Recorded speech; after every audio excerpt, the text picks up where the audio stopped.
So at this point you may be asking yourself, well, why only cook vegan meals? I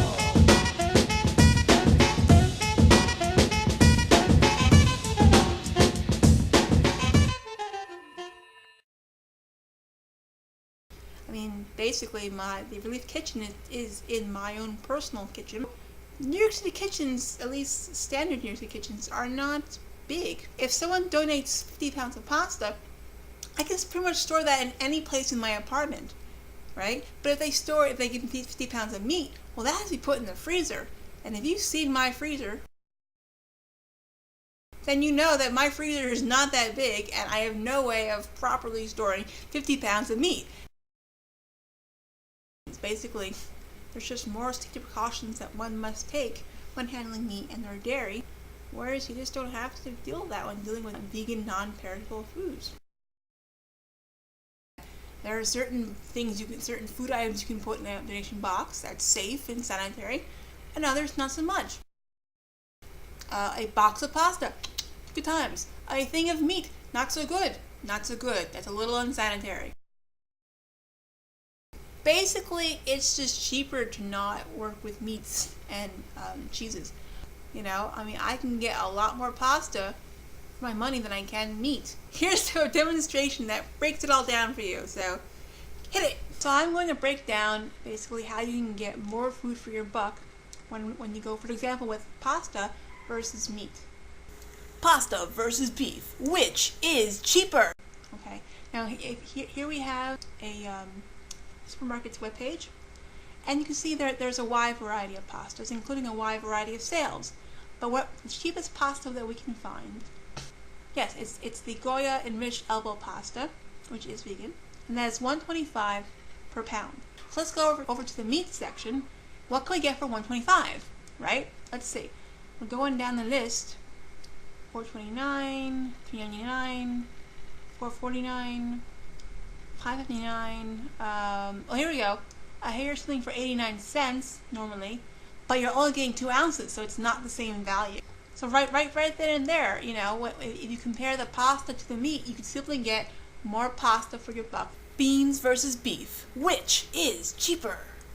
Let's compare canned beans, which is your pretty basic plant-based protein that can be found in most average bodegas and stores, versus beef. Okay.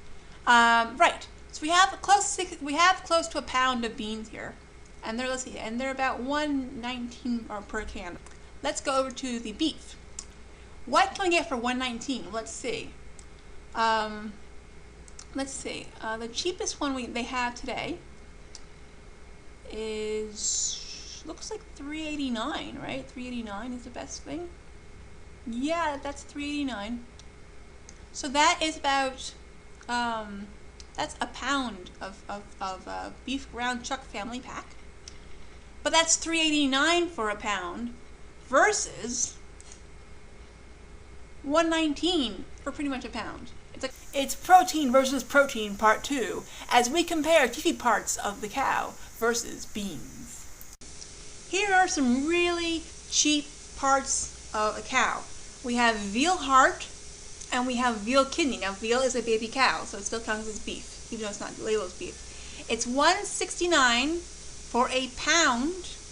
Okay, that's a pound. That's a pound of veal heart. And here we have $1.69 for a pound of kidneys. Here we go. Okay.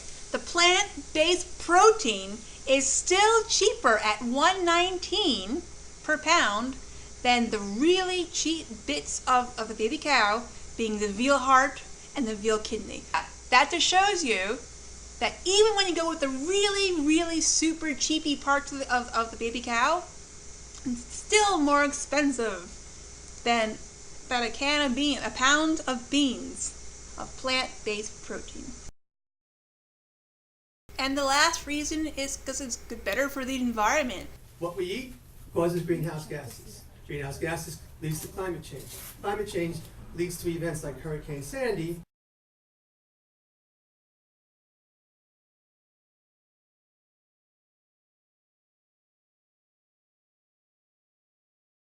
The UN did a study that basically proved that the meat and dairy industry is one of the largest contributors to climate change.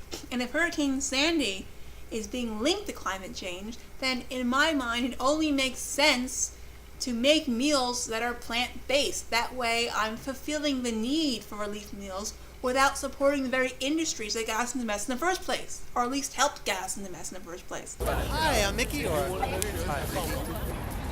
So I'm Mickey. Alright. Yeah. I'm Jeanette. I'm Mickey. I'm Jeanette. You're Mickey?